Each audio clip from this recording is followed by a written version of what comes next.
Welcome to our channel. నేను మీ Durgaprasad master. Gannavaram అనగానే airport అందరికీ తెలుసండి.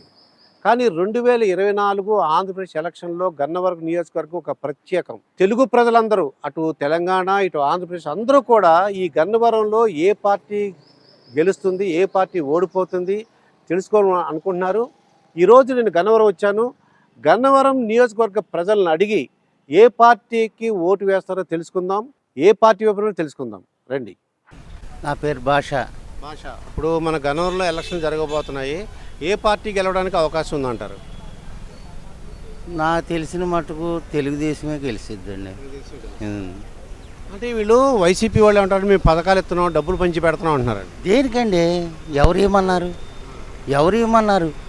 గ్యాస్ బండ్ల రేటు, పెట్రోల్ రేటు, మళ్ళీ వాళ్ళ నాన్నగారు ఉన్నప్పుడు ఈ రేట్లు పెరిగినాయా? పెట్రోల్ రేట్లు పెరిగినాయా? మరి డీజిల్ రేటు పెరిగిందా వాళ్ళ నాన్నగారు ఉన్నప్పుడు? ఆయన కూడా అడగాలి, హక్కు ఉంది. ఎందుకు లేదు? ఉంది బాబు, ఎందుకు అడుగుతాం? నేను ఏరియా గురించి అడగాలి. నేనా జనసేన అన్న తెలుగుదేశం అన్న గెలిచిద్ది, అది అడగాలి. ముఖ్యమంత్రి అయిన తర్వాత అడగాలి. తమ్ముడు, ఎలక్షన్ జరుగుతుంది కదా, ఏ పార్టీ గెలుస్తుంది అనుకుంటున్నారు? వైఎస్ఆర్సీపీ. అంటే ఎందువల్ల అంటారు? రాష్ట్రంలో కూడా వైసీపీ అన్ని పేదవాళ్ళకి అన్నీ సహకరిస్తున్నారు జగన్మోహన్ రెడ్డి. అన్నీ ఏది తక్కువ చేయలే. మీ పేరండి? శ్రీనివాస్ అండి. ఇప్పుడు మన రాష్ట్రంలో ఎలక్షన్ జరుగుతున్నాయి, గన్నవరంలో కూడా ఎలక్షన్ రాబోతుందండి మన ఆంధ్రప్రదేశ్లో. ఈ గన్నవరం పరిస్థితి ఎలా ఉందంటారు? యార్లగడ్డ వెంకటరావు గారు వస్తారంటున్నారు. అంటే సీటు ఎవరు? టీడీపీ జనసేన కలిసి ఉంటుంది, దానికి యార్లగడ్డ వెంకటరావు గారికి ఇస్తారంటున్నారు. ఆయన పరిస్థితి ఏంటి, ఎలా ఉంటుంది అంటారు? యార్లగడ్డ వెంకటరావు గారే వస్తారని అంటున్నారు. ప్రజలందరూ ఏమంటున్నారండి? ఆయనే వస్తారని అంటున్నారు ప్రజలు. మీ పేరు? మరే బాబు.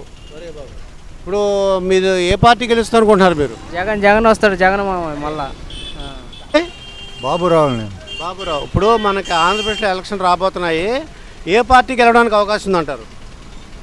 ఏ పార్టీ అంటే ఏముందండి, మనం మామూలుగా ఈయన అభివృద్ధి చేసుంటే ఇదే గెలిచేది.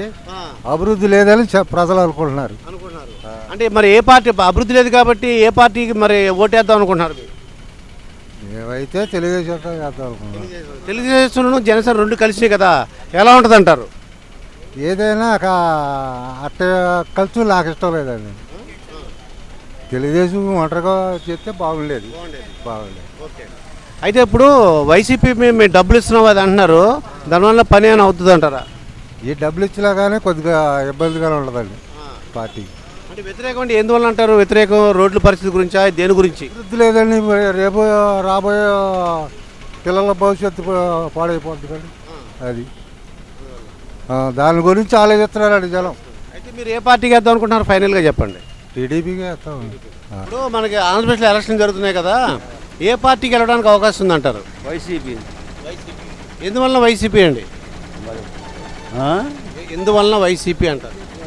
వైసీపీ అంటే అమ్మఒడి కానీ, మామూలుగా వారంట్ల వ్యవస్థ కానీ, మామూలు పెన్షన్ పెంచారా, మరి ఆరోగ్యశ్రీ పెంచారా, అన్నీ మరి అభివృద్ధి చెందుతుంది కదా. చిన్నగా మామూలు స్కూల్లో అవి బాగానే కట్టారు కదా, సచివాలయాలు ఇవన్నీ అన్నీ నిదానంగా, అందుకని పర్వాలే. కమ్లి కిరణ్ కుమార్. అయితే మన ఆంధ్రప్రదేశ్లో ఎలక్షన్ జరుగుతున్నాయి, గన్నవరంలో ఉన్నాము, ఏ పార్టీ గెలవడానికి అవకాశం ఉందంటారు? టీడీపీ గెలవడానికి అవకాశం.